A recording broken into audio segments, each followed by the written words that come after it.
Todo sistema debe tener, o todo sistema tiene una arquitectura, pero lo contrario no es cierto. No toda arquitectura está definida en un sistema. O sea, cuando uno pregunta, ¿esa aplicación qué arquitectura es? No, nosotros nunca hicimos arquitectura de este sistema, es falso. Todo sistema, así sea una arquitectura monolítica, una arquitectura cliente-servidor, una arquitectura tipo espagueti orientada al chorizo, siempre va a haber una arquitectura. El problema es que uno no la conozca y el problema es que uno no la haya definido con base en las necesidades reales del negocio. Por eso, lo primero que hay que hacer para poder llegar a toda esta parte de utilizar estos elementos de diseño es establecer esos requisitos no funcionales.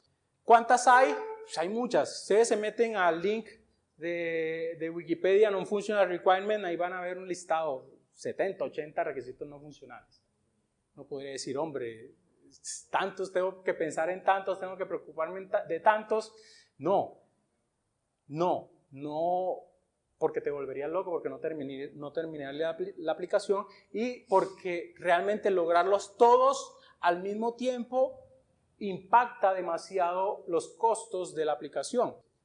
Y ya depende de la técnica que ustedes utilicen para manejar requerimientos, de cómo los llevo. Por ejemplo, si ustedes son más del ámbito ágil, la captura de los requerimientos no funcionales se puede hacer por medio de historias de usuario. Hay varias formas. Por ejemplo, se definen historias técnicas. Hay otra forma que es establecerlo como criterios de aceptación. Y hay otra que simplemente lo establece en un documento complementario a las historias de usuario. Y lo otro puede ser ya, si uno un poco más clásico, simplemente lo haces en un documento de requisitos donde pones allí cuál es la necesidad con los diferentes atributos que debe tener un requisito. El negocio habla en términos del negocio y el conocimiento que tiene el negocio básicamente es de cómo hace la parte funcional. Muchas veces uno anda en el negocio y le dice, bueno, ¿y este aplicativo que lo necesita con usabilidad? Ni idea. ¿Cuántos usuarios van a tener concurrentes? Ni idea. Dentro de mi metodología, primero paso por un cuestionario de preguntas, pero son preguntas abiertas y no preguntas que me digan, dime cuántos usuarios vas a tener concurrentes. No, ¿quiénes son los usuarios de esta aplicación? ¿Qué tipos de usuarios hay? ¿Son usuarios internos? ¿Esta aplicación va hacia usuarios externos? ¿Cuántos usuarios quieres atender o esperas tener dentro del negocio? Ese tipo de cosas que sean abiertas, ese primer cuestionario. Y hay cosas de allí de las cuales paso ya a hacer un taller de atributos de calidad. Se sienta uno y empieza a indagar con preguntas abiertas. Bueno, esto no supiste responderlo, entonces vamos a meternos más por allí tratando de sacarle con ganzúa cuáles son los valores, cuáles son las métricas que se debe tener en ese tipo de cosas. Y no solamente con los usuarios del negocio, también con los otros tipos de stakeholders dentro de la compañía. La idea dentro de un proceso de arquitectura es que el arquitecto sea el encargado de la identificación de los atributos de calidad de la aplicación, o sea, que él acompañe desde la misma concepción del producto en la identificación de riesgos. Esos riesgos básicamente van a ser riesgos desde el punto de vista de requisitos funcionales y riesgos desde el punto de vista de requisitos no funcionales. Bueno, una de las cosas que nosotros tenemos que conocer son esos atributos de calidad. ¿Cuáles son los más clásicos?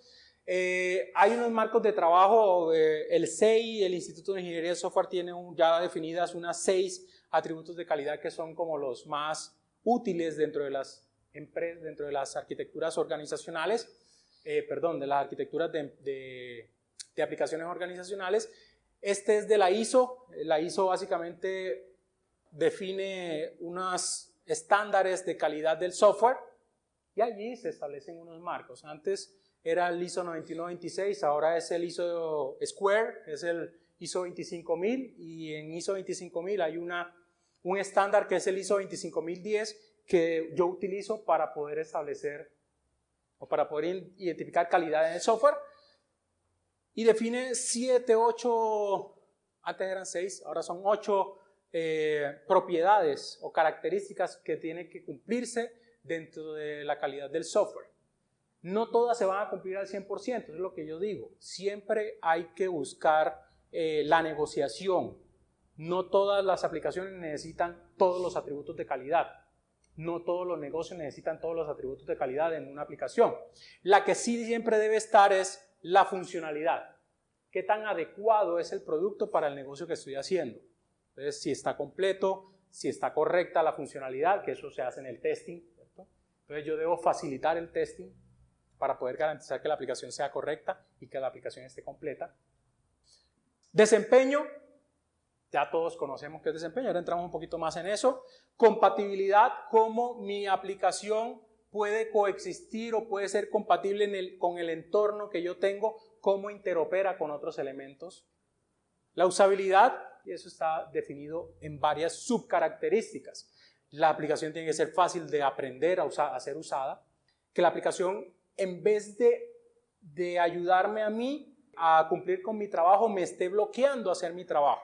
Yo siempre debo hacer aplicaciones que mejoren la eficiencia operativa de los usuarios. La usabilidad como tal, que sea bonita, que sea atractiva y que sea intuitiva, son elementos desde el punto de vista de usabilidad. Siempre la usabilidad se mide en tiempos. ¿Cuánto necesito yo que una persona que está utilizando esa aplicación por primera vez se demore entendiendo y aprendiendo a utilizar esa aplicación? Bueno, la usabilidad, hay muchas cosas, mucha tela que cortar allí. La confiabilidad, todo lo que es la disponibilidad. La madurez de la aplicación es muy importante, sobre todo cuando escogemos frameworks. ¿Qué tan estable es? ¿Qué tan confiable es? Yo cojo el framework que hicieron hace 2 días, el que acabó de salir, o el framework que está cambiando de versiones cada 2 segundos. Por ejemplo, la decisión de tomar Angular fue bastante compleja. La gente que estaba trabajando en Angular 1 o Angular JS, que después le viniera y le dijera, no, es que ya Angular 2 es totalmente diferente. Tú venías con unos conceptos, te dicen, no, es que eso ya no sirve, vamos a trabajar de otra manera. ¿Qué hago yo con las aplicaciones que hago antes? Disponibilidad, tolerancia a fallo y recuperabilidad. 3 elementos que hay que tener en cuenta en la disponibilidad. La seguridad, que ahí tiene otros subatributos.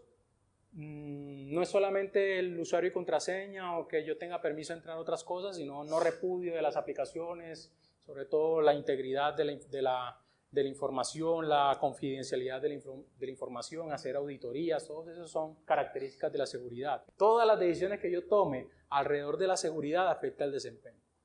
Por lo general, todas las decisiones que yo tomo a nivel de arquitectura van a afectar el desempeño. La mantenibilidad también afecta el desempeño y es cómo hago yo mi aplicación mantenible. 3 aspectos de la mantenibilidad: cuando hago cambios por bugs o defectos, cambios por extensión de la aplicación y cambios por flexibilización de la aplicación. Siempre hay que tener en cuenta que eso debe hacerse rápido. Mi aplicación es mantenible si yo puedo hacer cambios de manera rápida. ¿Y cómo hago cambios de manera rápida? Los cambios tienen que hacerse rápido desde el momento en que yo recibo el cambio. A mí me llegó un requerimiento de un cambio sobre la aplicación. Yo tengo que hacer el análisis rápido de ese cambio. O sea que yo debo saber cuáles son todos los componentes que debo de cambiar rápidamente para poder decirle, es que eso te lo hago en 3 meses. Asignación única de responsabilidades para yo poder saber, es que cuando me piden ese requerimiento yo tengo que cambiar este y este, listo, demora tanto. Capacidad de hacer rápido el cambio, o sea, que yo pueda irme y codificar rápidamente eso. Si eso está enmarañado, si yo nunca he tocado ese código, es mucho más difícil. Y ya la tercera parte es cómo yo lo entrego. Bueno, cómo hago la prueba rápido y cómo lo pongo disponible en producción nuevamente rápido. Y la portabilidad es cómo mi aplicación puede ser reemplazada fácilmente o puede ser puesta en otros entornos sin mayores contratiempos. Esos son los diferentes atributos de calidad que existen. Vamos a ver los 4 más importantes. Desempeño. El desempeño se refiere a lo que es la capacidad de respuesta. Esta es una definición de un señor, se llama Smith, que es la base que utiliza en el SEI para definir desempeño. O sea, capacidad de respuesta que tiene la aplicación. ¿Qué tan rápido responde? Y ese qué tan rápido responde va desde el mismo momento en que la persona le hace clic. En la usabilidad también el responsiveness es importante. No es una aplicación responsiva, esa es la capacidad de responder la aplicación. Entonces cuando uno dice, voy a hacer una aplicación móvil, ¿la hago con tecnología híbrida, la hago con generadores nativos o la hago con tecnología nativa? ¿Con cuál me voy? Depende de los tiempos de respuesta. Yo quiero hacer un videojuego donde el man tiene que estar así constantemente y que yo le doy clic y no vea el lag allí. Yo no me puedo ir con una tecnología híbrida. Tal vez no me pueda ir con una tecnología de generación de código como React Native o como Xamarin, porque también no sé cómo se genera ese código, qué tan óptimo es. Me voy con una tecnología nativa. por esa responsiveness que yo necesito de la aplicación. O sea, desde el mismo interfaz de usuario yo tengo que buscar ese tipo de cosas. Ya de allí, ¿cuál es el tiempo requerido para responder a un evento específico o el número de eventos procesados en un intervalo de tiempo? O sea, el desempeño no solamente tiene que ver con que yo responda en 10 segundos o responda en 5 segundos, sino también en la capacidad que yo tengo para responder. O sea, ¿cuántas transacciones puedo procesar en un intervalo de tiempo para lograr esos 10 segundos? A mí me puedes decir, yo necesito que la aplicación responda en 5 segundos. Sí, pero ¿con cuántos usuarios? Entonces tenemos dos cosas. Primero es que a ti te van a decir el desempeño en una métrica de yo como usuario, en cuánto tiempo necesito que me responda esa aplicación para un entorno específico, ¿cierto? Sea para una transacción yo solito, o sea cuando estemos 10 usuarios conectados, o sea cuando lleguemos todos aquí a conectarnos a las 8 de la mañana o cuando estemos en una hora valle a las 10 de la mañana, eso tiene que estar claro, ¿cierto? Eso es lo primero, la percepción del usuario. Y lo segundo es ya el trabajo mío como arquitecto, como desarrollador, bueno, ¿cuáles son los diferentes componentes que intervienen dentro de ese procesamiento y cuánto tiempo puedo yo optimizar ese procesamiento? ¿Voy a hacer microservicios para hacer desempeño? No. Microservicios es una arquitectura para el despliegue, para mejorar las condiciones del despliegue, darle mayor velocidad al despliegue, mejorar los recursos. ¿Puedo lograr de alguna manera mejorar el desempeño o puedo tratar de irme mejor hacia el desempeño con microservicios? ¿De qué manera? Sí, porque es que esta aplicación crítica que hace mucho procesamiento lo meto en una máquina mucho más grande que esta aplicación que es mucho más, que este microservicio que es mucho más pequeño y que no es tan crítico, lo meto por allá con otros microservicios coexistiendo en una sola máquina, ¿cierto? Pero este que hace bastante procesamiento lo dejo solito en una máquina, o sea, separados. Microservicios tienen que ser en máquinas diferentes, si no, no en microservicios. Entonces uno dice, ah, sí, ahí puedo mejorar el desempeño, pero no estás mejorando el desempeño por microservicios, estás mejorando el desempeño porque le estás asignando de manera adecuada los recursos. Lo otro es en el despliegue, en los tiempos de despliegue, la mantenibilidad. O sea, si yo hago un microservicio, no tengo que desplegar toda una aplicación que se puede demorar mucho desplegando, sino que solo despliego ese microservicio.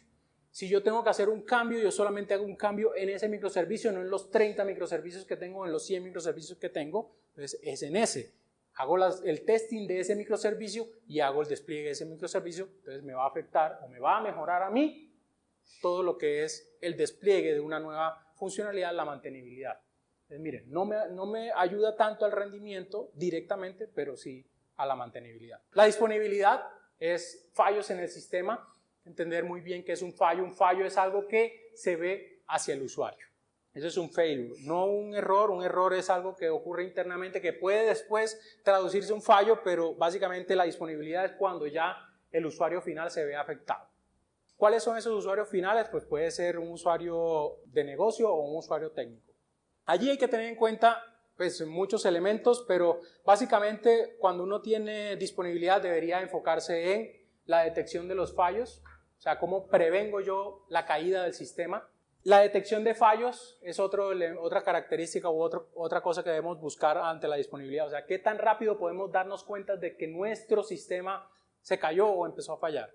Antes, pues una cosa es la prevención, es poder identificarlo antes de que ocurra. Otra es, ya ocurrió la caída, ¿cómo detectamos eso? Si ya ocurrió el fallo, ¿cómo hacemos para recuperarnos rápidamente de eso? Es otro aspecto que debemos medir en la disponibilidad. ¿Qué tanto tiempo tenemos nosotros para recuperar la aplicación? Tenemos la seguridad, características de la seguridad a tener en cuenta. Siempre tienen que preguntar por autenticación. ¿Cómo se busca que se haga la autenticación? No es solamente usuario y contraseña, no, son usuarios internos, son usuarios externos. ¿Cada cuánto van a cambiar esa clave? ¿Qué tipo de clave deben tener? ¿Qué debemos cumplir nosotros ante la seguridad? La autorización. Si yo entré a la aplicación, ¿qué tengo derecho a utilizar de esa aplicación? ¿Cuáles son los recursos a los cuales puedo acceder de esa aplicación? ¿De dónde salen los roles de una aplicación? De las historias de usuario y los casos de uso. Cuando yo en un caso de uso pinto un actor, eso es un rol.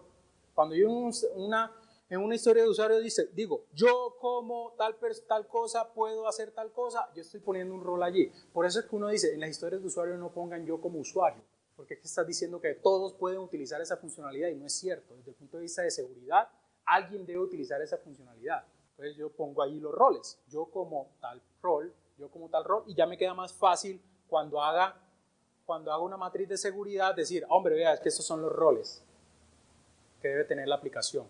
El no repudio, muy importante cuando se hace integración. El no repudio es que yo no pueda negar que yo hice una transacción. Ah, yo te mandé tal dato malo. Yo no fui. No, señora, que usted quedó aquí. Usted mandó tal dato en tal fecha y ahí quedó. ¿Sí? Ese es no repudio. El no repudio en las aplicaciones, sobre todo cuando yo entrego servicios y entrego servicios a terceros. Yo tengo un API REST y un API REST la expongo. ¿Sí? ¿Cómo sé yo que el que me va a utilizar la API REST, yo le entregué los servicios como era? Y él no se metió y llamó a un servicio y no recibió respuesta y él me dijo, yo no hice eso, pero realmente sí lo había hecho. Entonces uno tiene que empezar a mirar cuáles son las opciones de su API REST que requieren no repudio y de ahí buscar estrategias para garantizar el no repudio. Uno dice, bueno, yo mando una JSON Web Token, pero ese JSON Web Token tiene que ir codificado con tales datos del que está pidiendo la petición. No solamente ahí como que, sí, JSON Web Token generado de la loca. No. ¿Cuáles son los elementos que deben ir en un JSON Web Token que me garanticen el no repudio del llamado? Eso es mi labor para poder cumplir con ese atributo de calidad. Integridad de la data, confidencialidad de la data. Que no me puedan modificar los datos cuando se están haciendo transacciones. Entonces, por personas no autorizadas. Y que no me puedan leer los datos por personas no autorizadas cuando se están haciendo transacciones. Pero la confidencialidad es, bueno, ¿cuáles son los datos sensibles en su aplicación?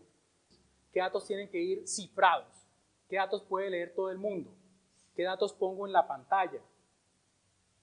Y según el rol, ¿qué datos puede leer tal rol y qué datos no debe leer el otro rol? Y la auditoría, por último. Ya les hablaba de la auditoría. ¿Qué tanto quiero auditar? ¿Cómo me puede la auditoría afectar el desempeño? ¿Qué busco yo con la auditoría realmente? Poder volver a un estado adecuado antes de que me hicieran el hackeo. Entonces, la auditoría me debe servir a mí con el nivel de detalle que me dé a mí una capacidad de hacer ingeniería forense, o sea, saber qué pasó, quién lo hizo y qué hizo. Mantenibilidad, costo de cambios en el software. Entonces, lo que nosotros tenemos que disminuir es el costo de esos cambios. Y el costo de los cambios es el tiempo. El tiempo, entre yo más me demore haciendo un cambio en el software, voy a tener mayor costo. ¿Cuáles son los cambios que se hacen por fallos? Hay un bug en la aplicación, entonces yo debo arreglar o solucionar ese bug rápidamente. Por nuevas funcionalidades, me pidieron un cambio o me pidieron agregar una nueva funcionalidad en la aplicación, yo tengo que hacerla rápidamente.